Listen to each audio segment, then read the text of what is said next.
Hello, everyone. So I am in the middle of a blizzard right now, and even though the temperature and weather conditions are not ideal in the Twin Cities this time of year, my locational astrology absolutely nailed it by letting me know that this was the best place for me. So I'm still happy, even though I'm dealing with crazy weather.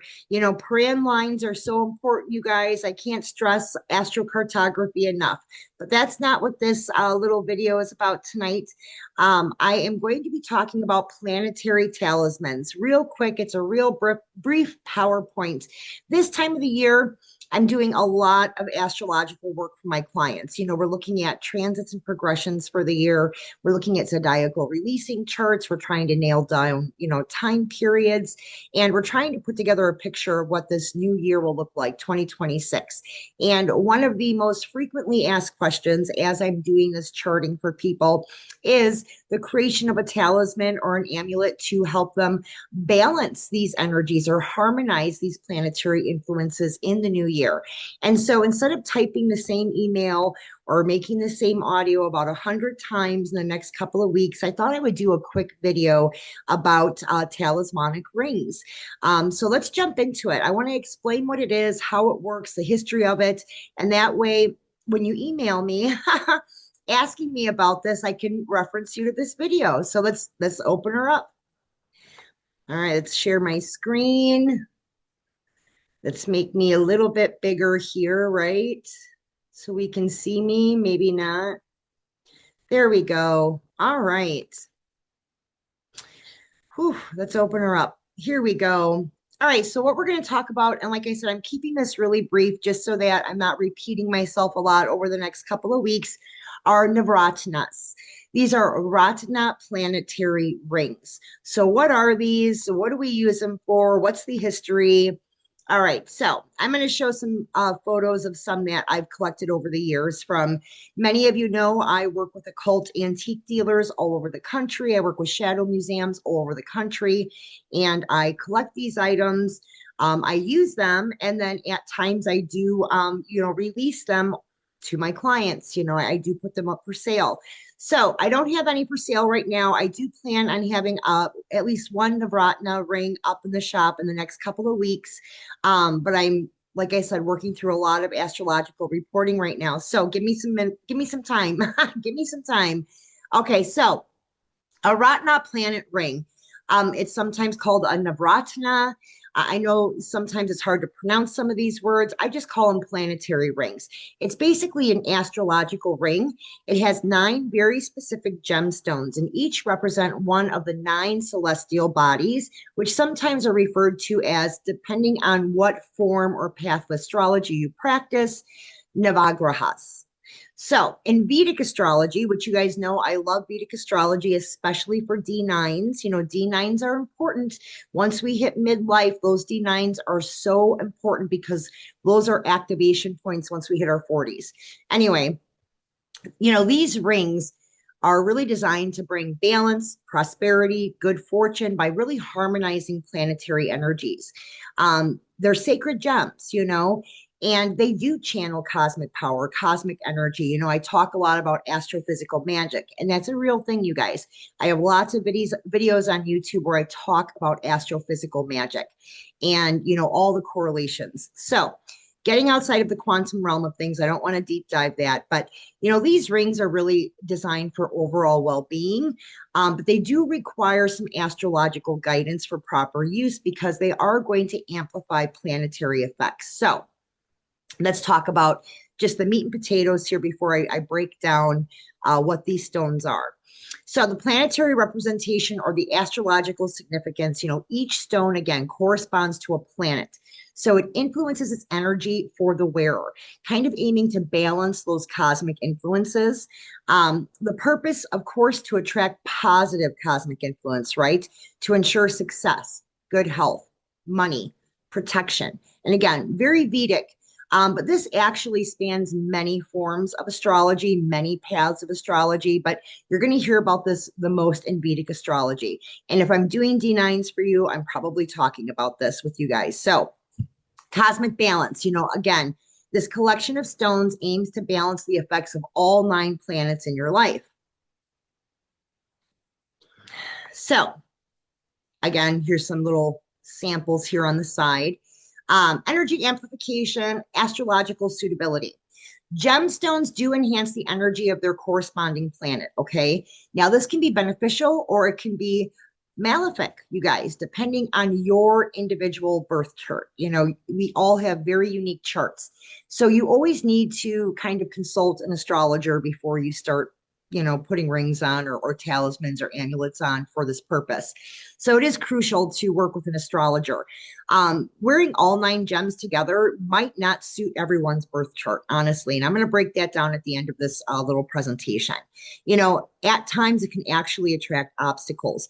For example, first house Saturn here.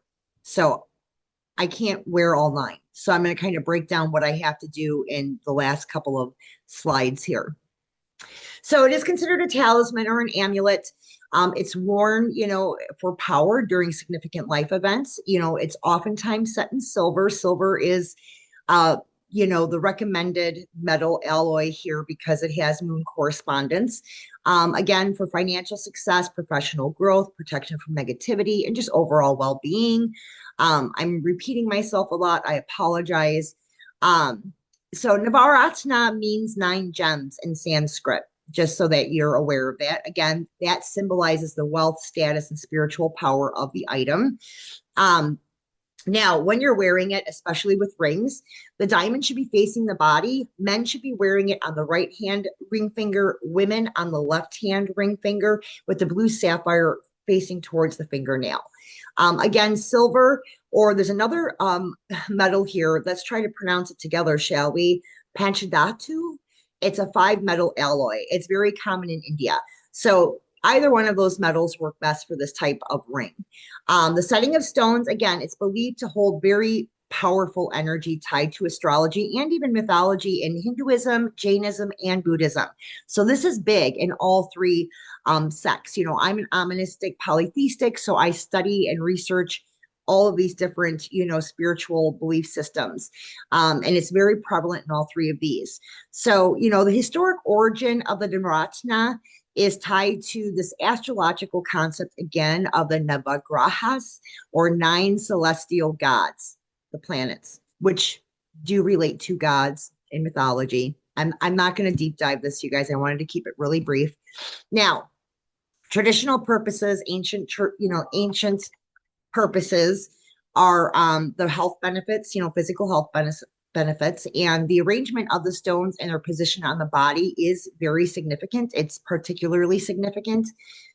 Sorry about that. My phone is blowing up all of a sudden. I start doing a video and my phone doesn't want to stop. So here's a chart of usually the layout. Okay, now this can change, but this is what you're typically going to see in terms of how these stones are arranged. So the traditional setting and arrangement of the Navaratna are illustrated right here.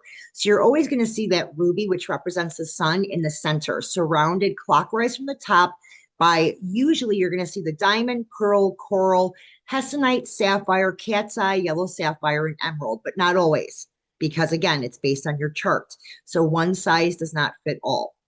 Now, traditionally, historically, no gem other than a ruby or a red spinel is set in the center of the arrangement, because the sun, of course, is the center of the solar system. So that gem is positioned in the heart of the Navaratna, especially if it's a talisman or an amulet. It needs to be the heart of that talisman or amulet. Now, in sidereal astrology, which is, very closely linked to medieval, Vedic, they all kind of have these interrelated features, Uranian. It's another form of Hindu astrology. Life on Earth is influenced by the Navagrahas, or 9 influencers, the planets, right? So the placement of the Navagrahas in one's horoscope is supposed to, it influences each and every one of our lives. I'm so sorry, my phone is going crazy. Zoom is great at blocking out background noise, so I hope it's blocking out this noise. I do apologize, you guys. Anyways, wearing the 9 gems is said to provide that astrological balance and benefit to the wearer. In Hindu astrology, it is believed that these gems have both positive and negative influences on human life, and that these gems should be worn only again after consulting an astrologer. I can't stress that enough because it needs to be based on your horoscope. It could be a single gem or a combination of compatible gems that need to be put together to harness beneficial planets or counteract harmful planets that isn't necessarily looking exactly like the historical representation. So, you're in an antique shop, you see one of these, you want it, consult an astrologer first because one size doesn't fit all here. But I am going over the historical significance of this. I love this statement because I think it applies very well to planetary rings that are talismans or amulets.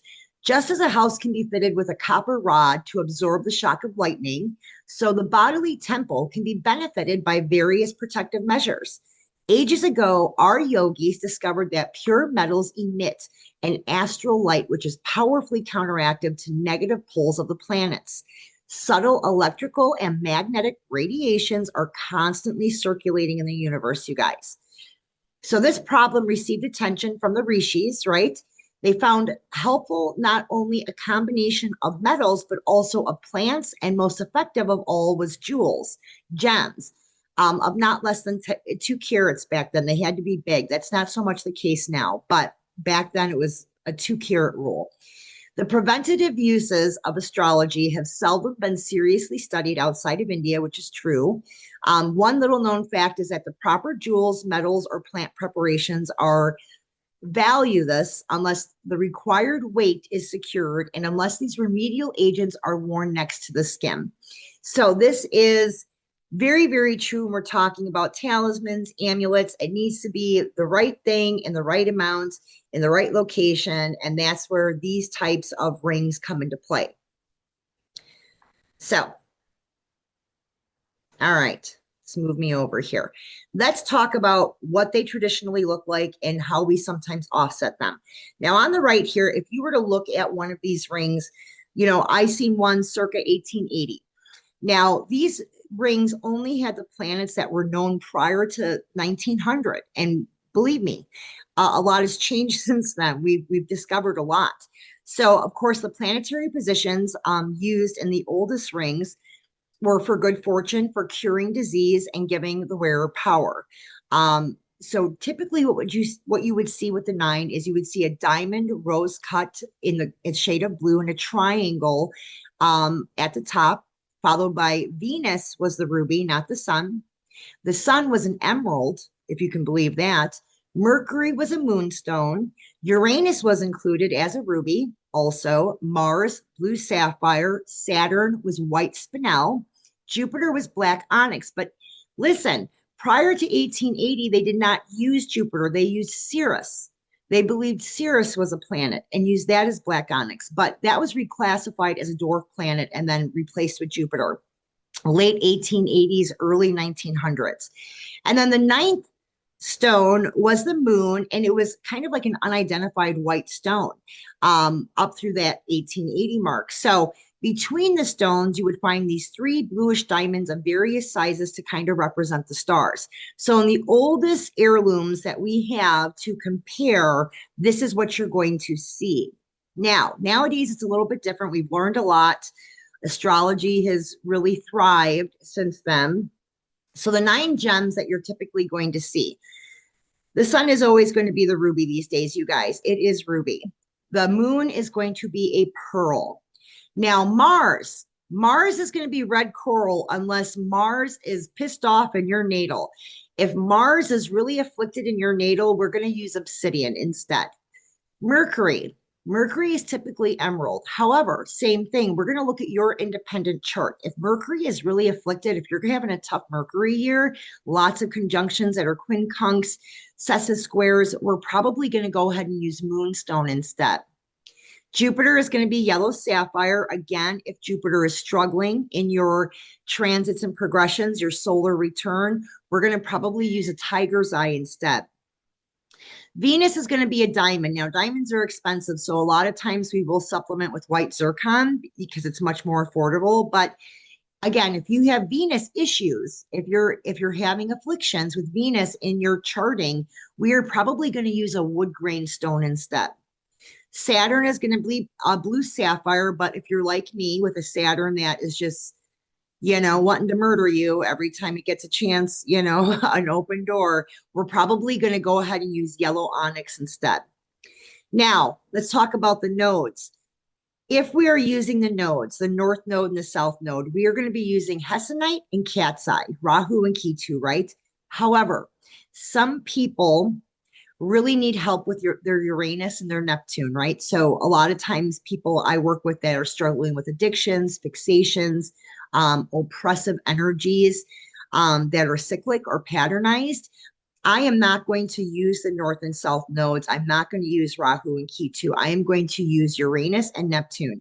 Uranus is usually, I'm not going to use Hessonite. I'm probably going to use aventurine.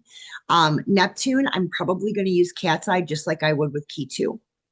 Now, again, diving deeper, everybody is very, unique depending on what your chart looks like, what your placements are, what your solar return looks like, what sort of transits and progressions are you dealing with going into the new year. I may actually swap out any one of these or two of these and implement Earth with sodalite and Pluto with a strawberry stone. So again, there's some wiggle room here because we need to look at your chart. It's not cut and dry. Depending on what is happening with your astrology and the planetary influence in your life, we may need to, adjust some of the recipe here to make sure that this talisman, this amulet that you're going to be wearing is bringing benefit to you and not activating malefic energy, right? So it's just important to be aware of that, you guys. So that's it. That was my presentation tonight. I just wanted to kind of break this down to you again. This time of the year, I'm doing a lot of astrological reporting and charting, and I am getting a lot of requests for talismanic amulet creation. And so instead of doing 500 emails, I thought I would do this video. And this way, I can, link you to the video to kind of explain how this process works, what's involved, and why it exists. But thank you so much, you guys. Let me stop sharing my screen here. And that is it. And now I'm going to get back to my beautiful Twin City Blizzard. And if you guys have any questions, reach out to me. And other than that, stay magical.